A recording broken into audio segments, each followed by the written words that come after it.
Oktobar je mjesec u kojem voćnjak poprima jednu posebnu zrelu ljepotu. Plodovi su većinom ubrani, lišće polako poprima zlatno-crvene nijanse, a dani postaju kraći i svježiji. No to nikako ne znači da voćar može odmarati. Upravo suprotno, jesen je vrijeme važnih, u stvari najvažnijih radova koji određuju zdravlje stabala i rodnost naredne sezone.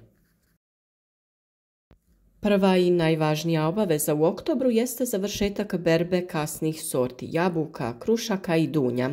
Plodove treba pažljivo ubrati, pregledati i odvojiti zdrave od oštećenih. Zdravi se spremaju u drvene sanduke ili neke kartonske kutije i smještaju u hladne i prozračne prostorije, dok se oštećeni koriste za preradu, sokove, kompote, džemove. Redovno provjetravajte i pregledajte plodove tokom skladištenja kako bi spriječili širenje truleži. Oktobar je također idealan mjesec za sadnju novih voćaka. Zemlja je još uvijek topla, a vlaga iz jesenskih kiša pomaže korijenu da se brzo primi. Sadnice jabuke, kruške, šljive, trešnje ili oraha sada se mogu zasaditi i do proljeća će već razviti stabilan korijenov sustav. Prije sadnje zemlju je potrebno dobro pripremiti, iskopati jame dovoljno duboke, 60 x 60 cm, dodati zreli stajnjak ili kompost i malo pepela, a sadnicu obavezno vezati uz kolac da bi bila stabilna. Iako se glavno orezivanje voćaka radi u zimu i rano proljeće, u oktobru se uklanjaju suhe, bolesne i polomljene grane.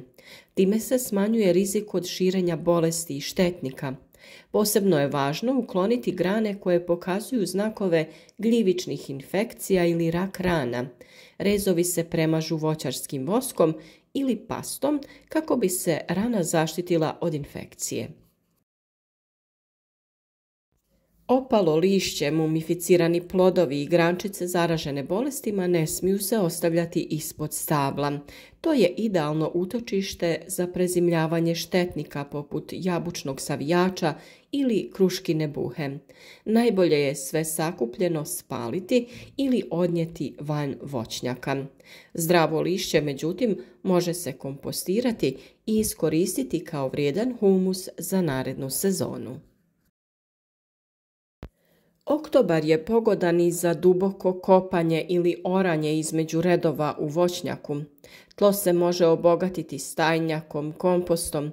Ovi postupci poboljšavaju strukturu tla, čuvaju vlagu i povećavaju plodnost.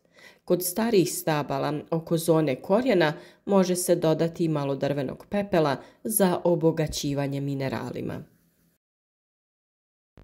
Po završetku berbe i opadanja lišća, voćke treba poprskati bakarnim preparatima, plavim kamenom, bordovškom juhom, kako bi se spriječila pojava gljivičnih oboljenja u narednoj sezoni.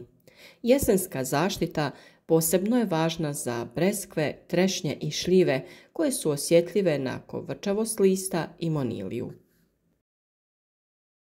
U oktobru se može krenuti sa krečenjem stabala, iako je ovaj posao u nekim krajevima uobičajen tek krajem jeseni. Krečena debla odbijaju insekte i štite od pucanja kore zbog naglih temperaturnih promjena. Također, tlo oko stabla treba lagano nagrnuti i malčirati slojem slame, lišća ili komposta kako bi se korijen dodatno zaštitio od mraza.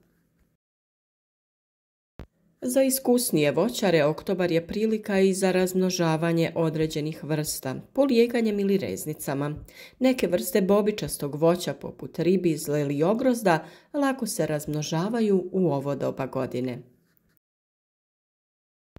Radovi u voćnjaku u oktobru su raznovrsni, ali svi imaju jedan cilj – očuvati zdravlje stabala i pripremiti voćnjak za narednu sezonu.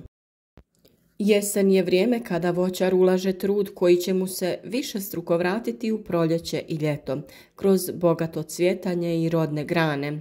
Ako se posao uradi na vrijeme i sa pažnjom, voćnjak će i naredne godine nagraditi vas obiljem zdravih i sočnih plodova.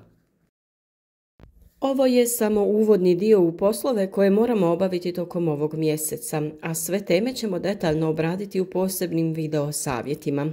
Kako i kada sadimo voćke, kako ih zaštititi na vrijeme, kada i kako orezivati i sve druge savjete koji će vam u narednom periodu biti potrebni. Pa zato ostanite uz nas, pratite redovno naše svakodnevne videe. Kao znak podrške ostavite like, a sva pitanja pišite u komentarima gdje možete podijeliti i vaša iskustva sa uzgojem voća.